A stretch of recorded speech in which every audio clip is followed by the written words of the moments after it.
दोस्तों, मेरा नाम वर्षा है और मैं आप सभी का स्वागत करती हूँ ई विद्यार्थी के प्लेटफॉर्म पे।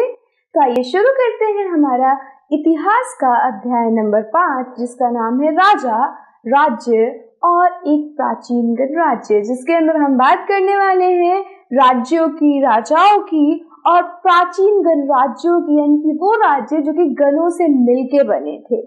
ये अध्याय की शुरुआत होती है हमारे फ्रेंड शंकरन के साथ। अब वो सुबह उठता है और वो देखता है कि उसके नाना नानी वोट डालने जा रहे थे।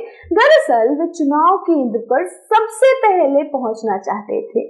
शंकरन जानना चाहता था कि ये आखिर वे इतनी उत्साहित क्यों थे। अब क्योंकि ये सुबह उठता है और ऐसे सुबह का माहौल ऐसा होता है, जब ये ऐसे डेली उठता था कि सब कुछ ऐसे आराम से हो रहा है और सब कोई बिल्कुल, किसी को कोई जल्दी नहीं है। लेकिन आज के दिन क्या हुआ, उसकी नाना नानी बहुत ज्यादा उत्साहित थे, बहुत ज्यादा। ऐसे जैसे ये सुबह सुबह उठ के होता था, वैसे आज इसके नाना नानी थे कि जल्दी करो जल्दी करो। और ये सोचता है कि ऐसा क्या हो रहा है कि ये इतने उत्साहित है। तो उसके नाना ने उसे जल्दी में समझाने की कोशिश करी और कहा, आज हम अपने शासकों को चुनाव करने जा रहे हैं। तो उसके नाना ने क्या कहा कि आज हम अपने शासकों का चुनाव करने जा रहे हैं। अब शंकरन के मन में एक सवाल उठता है कि प्राचीन युग में, प्राचीन काल में शासकों का चुनाव, जो लोग शासन करते थे, जो राजा थे, उनका चुनाव कैसे हो रहा है। तो आइए चलिए इस चैप्टर, इस अध्याय के द्वारा समझते हैं कि प्राचीन काल में हमारे शासकों का चुनाव कैसे हो रहा था। तो इस पूरे अध्याय में हम ये कुछ टॉपिक सुनने वाले हैं और समझने वाले हैं। सबसे पहला हम बात करेंगे कि उत्तर वैदिक काल में, यानी कि वो काल जो कि वैदिक काल के बाद आया, उसमें कैसे राजाओं का चुनाव हो रहा था। हमने वैदिक काल में देखा था कि कोई ऐसा राजा नहीं था जो कि राज्य करता था, बल्कि एक ऐसा इंसान जो कि काफी ज्यादा करेजियस हुआ करता था, बलशाली हुआ करता था, वो युद्धों को लड़ा करता था और युद्ध जब लड़ता था तो उसे राजा के नाम से जानते थे। लेकिन उत्तर वैदिक काल में कुछ चीजें बदलेंगी, जैसे कि अब राजाओं का चुनाव अश्वमेध यज्ञ से होने लगेगा। साथ ही साथ वर्ण व्यवस्था बहुत ही साफ साफ दिखने लगेगी हमारे समाज में, इस उत्तर वैदिक काल के समाज में। फिर इसी वर्ण व्यवस्था को समझेंगे और चलेंगे हम महाजनपदों की तरफ। लेकिन उससे पहले हम समझेंगे जनपदों को,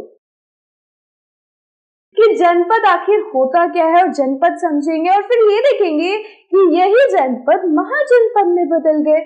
और फिर हम देखेंगे कि महाजनपदों में क्या बदलाव आया। तो दो प्रमुख बदलाव आए कि महाजनपदों के अंदर किलेबंदी होने लग गई, यहाँ पे किलाबंदी होने लग गया, इसीलिए ये महाजनपद कहलाए। और दूसरा, यहाँ पे कृषि में परिवर्तन आए, कृषि में परिवर्तन आए और कर लगाए गए। क्या लगाए गए? कर, यानी कि टैक्सेस। आज के टाइम में हम जो कहते हैं ना, टैक्स भरना पड़ रहा है, वैट, जीएसटी, ये चीजें अब इस उत्तर वैदिक काल में आपको देखने को मिलेंगी। किस प्रकार का कर होगा, किस प्रकार का टैक्स होगा, हम समझेंगे। और उसके बाद हम जानेंगे महाजनपद के बारे में, और दो महाजनपदों को थोड़े गौर से, थोड़े पास से जानने की कोशिश करेंगे। पहला होगा मगध और दूसरा होगा वज्जी। और इन्हीं के द्वारा हम समझेंगे कि ये महाजनपद कैसे कार्य करते थे। और इसके बाद हमारा चैप्टर यहीं समाप्त हो जाएगा। लेकिन हमारे अभ्यास के प्रश्न उत्तर बाकी है, उनको भी हम करेंगे हमारे नेक्स्ट वीडियो के अंदर, जब हमारा वज्जी खत्म होगा। और इसके साथ आखिरकार हमारे ये पूरा चैप्टर खत्म हो जाएगा। और उसके बाद जहां से क्वेश्चन आए हमारे एग्जाम के अंदर, हम करने के लिए रेडी है। तो आप रेडी हो हमारे नेक्स्ट वीडियो के लिए? जल्दी से आओ उत्तर वैदिक काल के अंदर, जहां हम समझेंगे कि क्या क्या हो रहा है उत्तर वैदिक काल के अंदर।